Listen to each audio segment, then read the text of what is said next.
Just because you benefit from something doesn't mean that coercion is justified. What I'm doing is I'm coming to you with a point of a gun. I'm saying, give me money, and I'm going to educate his kids. Where do you justify theft?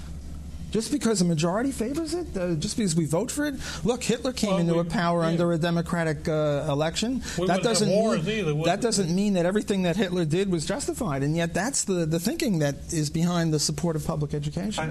I just see, for many businessmen, the profits that they have made are by virtue of the infrastructure that has been established. And that infrastructure needs to be paid for.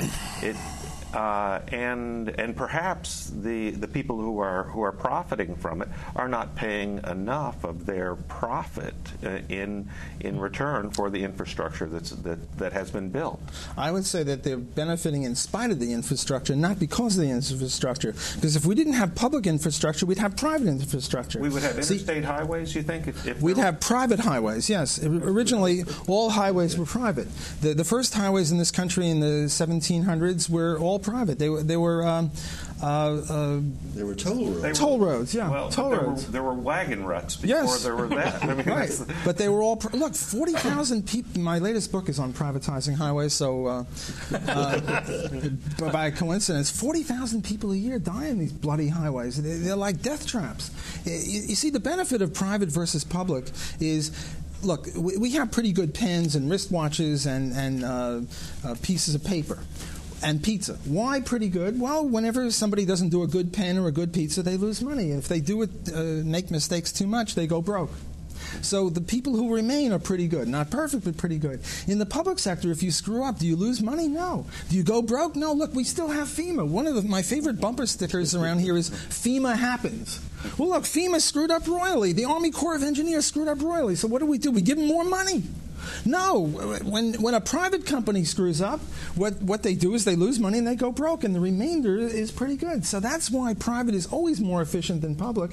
Look, we make profits despite the public infrastructure. If we didn't have public infrastructure, we'd have private infrastructure, and private infrastructure is more efficient. This is one of the messages of Ayn Rand. Well, Dave, you really got him worked up on that subject. But before this show ends, I would like to get back to your classes and the fact that you require your students to read Atlas Shrugged.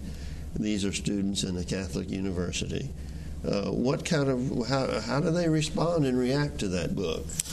Oh, they say it's 1,100 pages. Do I really have to read it? But it goes very quickly. I mean, as I say, I read the whole thing in 2 days the first time I read it. After they've read the book, do they get the message of?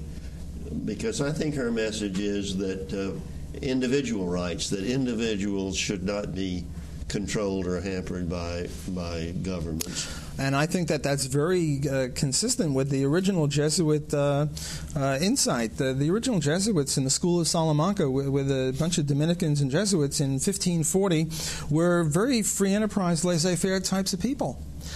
So the Atlas Shrugged is very compatible with the initial views of the Jesuits. The modern Jesuits, there are very few that believe this. Let me ask you this, though. What is the role, as far as Rand is concerned, not necessarily if you differ, then what is the proper role of government at all? What do we have governments for other than needing evil? Zero. Nothing. So you think we'd be completely better off without any government whatsoever? Absolutely.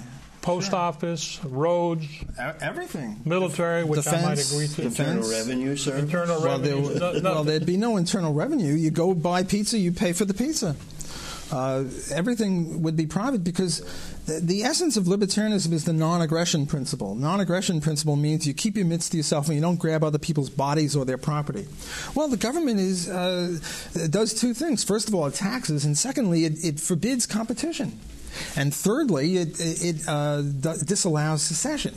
We try to secede, us Southerners, in 1861. And now you're a Southerner, huh? Yes. Well, I'm from South Brooklyn, so I'm... Well, what about, are you saying that we should also have private armies? Private armies, police forces, courts, yes, everything should be private because... Well, that's what they have in Iraq, private armies. Oh, I wouldn't say... I think they have governmental armies because they initiate violence against innocent people like governments do. Private cops don't do that. Look, where would you rather meet me tonight? In the middle of Audubon Park at 3 in the morning or in Disney World? Obviously, Disney World is very safe there because if somebody gets murdered or raped in Disney World, they're going to lose tons of money. Suppose somebody gets raped out in or murdered in Audubon Park. Who loses money? Who goes broke? No one does. No one in a position to fix anything. Well, there would be no Audubon Park if it wasn't for the Oh, there would be private parks. What about Disney World? That's a private park. Of course there'd be private parks. I prefer Audubon Park with the crime to Disney World. I've been to Disney World. Look, there would be private parks with greenery under the free enterprise system. It's silly to think that you need the government to have parks. But the whole motivation here would be, I understand that, I would agree with that. The whole motivation here would be capital reward to the people that own the parks. And this would be a whole nation of McDonald's and Walmarts and Disney Worlds that there'd be no culture. Mozart, and even Brahms, your buddy Brahms, were private. Not my buddy Brahms, Wagner. Sorry, your buddy Wagner. I know you and he were boyhood friends. We were boyhood friends, and they were all private people. Don't say there's no culture. Only government is culture. You need government to have culture. This is erroneous. I'm making an obviously extreme argument here. To get the polarity out of it. But it's a fallacious argument. You're an absolutist as far as you would be a philosophical anarchist here. Yeah, completely. Certainly. Okay. Yeah.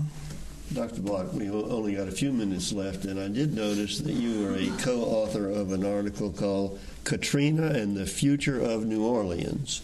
Could you take a minute or two and tell us what that's all about? Yes. What I'm advocating is that we privatize the Army Corps of Engineers. We get rid of FEMA. We have a free tax zone. We legalize drugs. You see, one of the big problems that we have really two big problems. When will the next Katrina hit? And for that, we need a better Army Corps of Engineers, and also the murder rate. The murder rate is horrendous.